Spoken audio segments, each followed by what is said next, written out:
A special thank you to each of our subscribers who make this channel possible. Here's today's story. In a significant development for the UK and Welsh water industries, the long-awaited final report from the Independent Water Commission has unveiled 88 comprehensive recommendations aimed at revitalizing a sector that has faced increasing scrutiny and criticism. Spearheaded by former Bank of England Deputy Governor Sir John Cunliffe, this review marks the most extensive examination of the water industry since its privatization in the 1980s. The report's findings come at a crucial time as the government grapples with rising consumer bills and growing concerns over water quality and environmental impact. The Commission's recommendations are extensive and cover various aspects of water regulation, governance, and consumer protection. Among the key proposals is the complete overhaul of the current regulatory framework.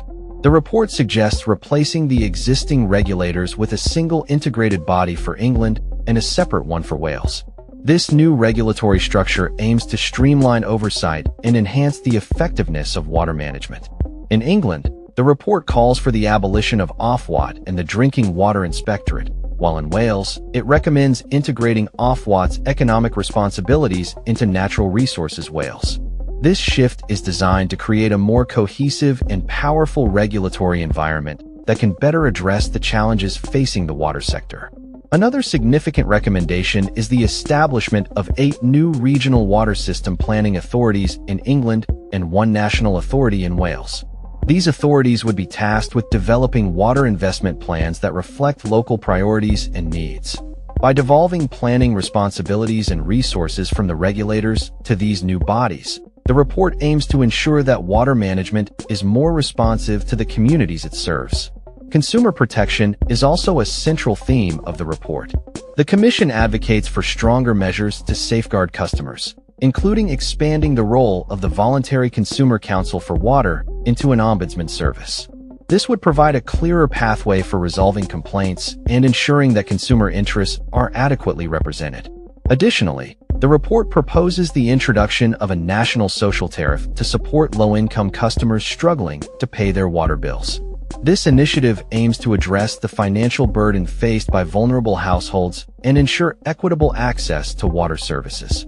Environmental sustainability is another critical focus of the recommendations.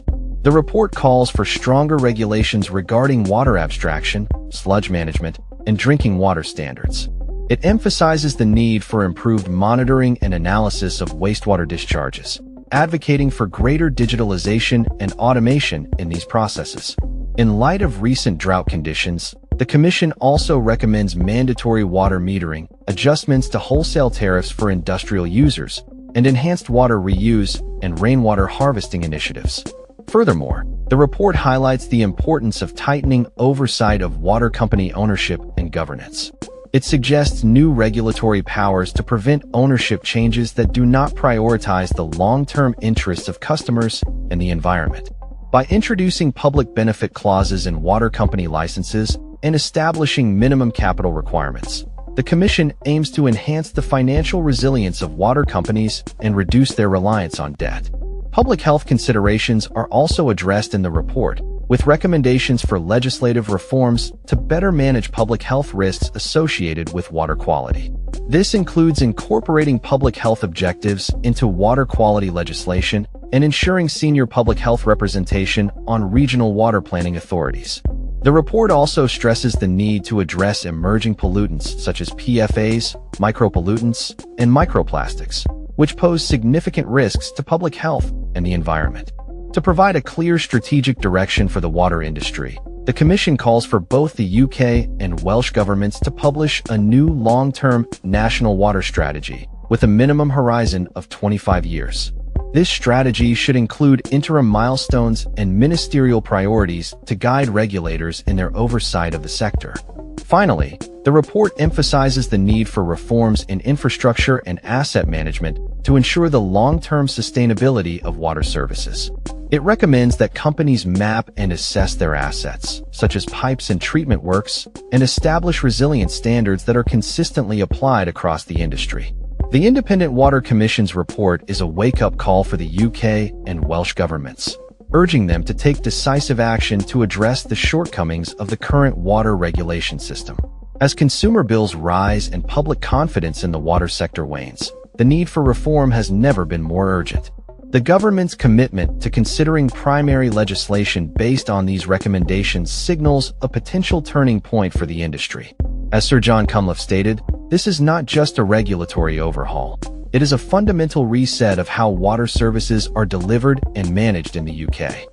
The implications of these recommendations could shape the future of water regulation for generations to come, ensuring that the industry meets the demands and expectations of society while safeguarding public health and the environment. That's all for this story. We upload videos every day covering many different subjects, so hit that subscribe button to stay informed. Thanks for watching.